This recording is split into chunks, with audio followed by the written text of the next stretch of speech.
La revue de presse d'Europe 1, Olivier Delagarde. On commence cette lecture des journaux par des avis de tempête. Et d'abord celle qui va souffler sur le foot mondial, Dimitri. Car savez-vous qui organisera la Coupe du Monde en 2034 ? Eh bien, c'est l'Arabie Saoudite. L'info n'est annoncée que discrètement par l'équipe aujourd'hui, mais vu le contexte international, elle risque tout de même de faire pas mal de bruit. La nouvelle est effectivement passée un peu inaperçue hier, mais le seul pays en lice face à l'Arabie Saoudite, l'Australie, a retiré sa candidature. Un renoncement qui était devenu inévitable depuis que l'Indonésie, censée l'accompagner, avait fait allégeance aux Saoudiens, écrit Étienne Moati. Bref, vous avez aimé les polémiques autour de la Coupe du Monde au Qatar, vous allez adorer celle que ne va pas tarder à susciter, celle en Arabie Saoudite. Et d'ailleurs, c'est déjà parti dans l'équipe, parce que compte tenu du climat là-bas, on se dirige vers une nouvelle Coupe du Monde en hiver. Comme il y aura cette fois 48 équipes et non plus 32, cela rajoute une semaine de compétition.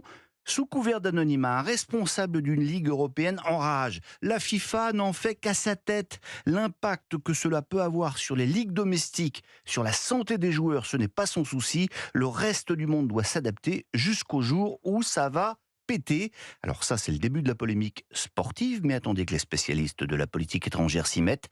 Imaginez par exemple qu'Israël et l'Iran se qualifient pour cette phase finale, sans parler de cette compétition tout sauf écolo. L'autre tempête, c'est évidemment Kiran qui s'approche. Comment se préparer à Kiran, s'interroge inquiet le Parisien en une. Mais enfin, le Parisien, me direz-vous, qu'est-ce qu'il y connaît en tempête à part celle qui souffle sur le lac du Bois de Boulogne ?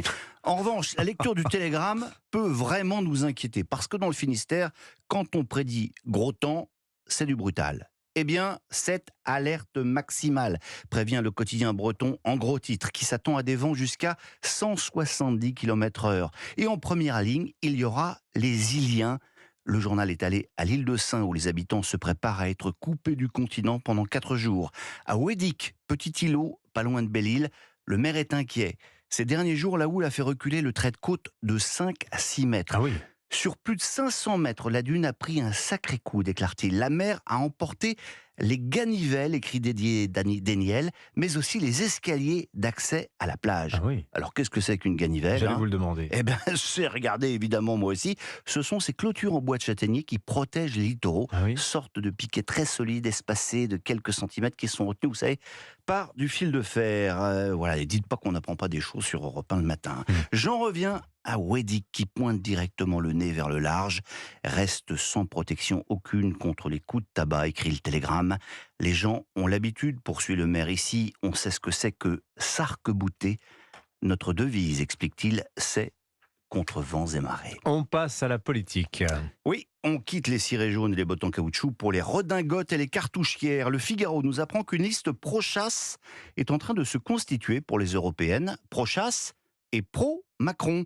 En fait, explique Célestine Gentilhomme, c'est effectivement l'Élysée qui est à la manœuvre en sous-main, car il s'agit de braconner sur les terres du Rassemblement national.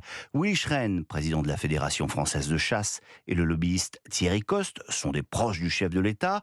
Au programme de cette liste ruralité qu'il prépare, la fin de l'écologie punitive et animaliste.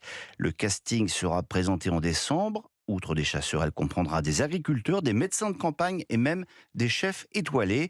Même si ces initiateurs s'en défendent, cette liste pourrait donc grappiller quelques voix au RN et faire les bonnes affaires de Renaissance. Cette liste est clairement pilotée pour nous nuire, dit-on, au Rassemblement national. Puisque nous parlons écologie non punitive, si le sujet vous intéresse, mais que vous êtes excédé que le débat soit confisqué par l'extrême gauche et les partisans de la décroissance, procurez-vous l'excellent trimestriel Écologie 360.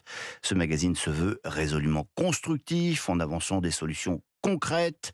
Méfions-nous des vendeurs de cauchemars prêts à tout pour imposer leur vision et dicter leurs lois, écrit Benoît Habert dans son éditorial Écologie 360. Enfin, ce jour de la Toussaint, compliqué d'échapper à la mort. Oui, même si je vous le rappelle, pour l'Église catholique, le jour des morts, c'est demain. Eh oui. Aujourd'hui, on célèbre les saints, comme son nom l'indique.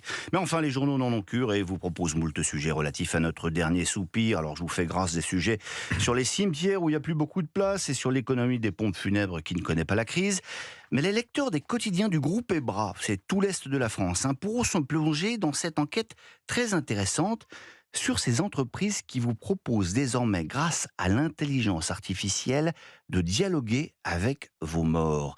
L'idée, explique Jean-Michel Lahire, c'est de se constituer un double virtuel qui vous survivra en cas de malheur et continuera à papoter avec vos proches, vous voir en hologramme. Ça vous paraît séduisant? En fait, c'est une très mauvaise idée pour Marie-Frédérique Baquet, professeure de psychopathologie à l'Université de Strasbourg. Il est fondamental dans le deuil de vivre l'absence, écrit-elle. Toutes les cultures ont toujours accompagné le deuil.